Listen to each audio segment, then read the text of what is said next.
तूच पातेरा पुंजवा सांगितलेला ना आई तिचा मोबाईल धरून दिवसभर राहिलं तर भाजावर कोण करणार? अहो मी मोबाईलवर तास बघत होते की पातेरा गोला करायची नवीन टेक्नॉलॉजी आली काय. कांदा घाल त्या मोबाईलास आणि पहिला कामास वाग, पातेरा गोळा करायला लाग.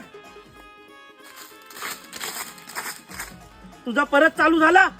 तू लाकडा घरी आणाय सांगितलेली ना, मोबाईल मध्ये काय दिसाचं घड बघतोस आपल्या. अहो लाकडे कशाला, गॅस आहे ना आपल्याकडे. अगो बाई तुझ्यामुळेच गॅस परवडत नाही. एका महिन्यात 2-2 गॅसच्या बाटल्या संपवतोस, भाजीया तळून तळून. कोणाच एवढा गाव जेवण घालतोस म्हणून ही लाकडा जमावलीत ना. त्या काय पहिला माहिती नाही तो मोबाईल ठेव आणि लाकडा घरी घेऊन या. आईला 9 वाजलं तरी ही बाई अजून आली कशी नाही. सकाळी 7 वाजता कपडे धुवाय गेलेली आहे. 2 माणसांचे कपडे धुवाय एवढा टाइम लागतंय बाई. पाण्यात बुडून मेली नाही ना, पहिला जाऊन आधी बघून येतो. आईला कपडे तर इथं पाणी पण कमी आहे, म्हणजे ही बाई बुडणार पण नाही. मग ही बाया गेली खय. आता ही रील 10 लोकांना पाठवते म्हणजे चांगली बातमी भेटेल. भेटली काय हो चांगली बातमी? नाही ना.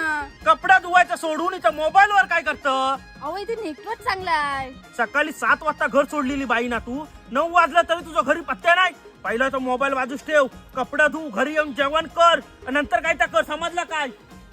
नाहीतर आहे तो शाप मोबाईल फोडून टाकी ना. टाका फोडून मोबाईल, माझा काय जाता, मला नवीन तरी भेटेल.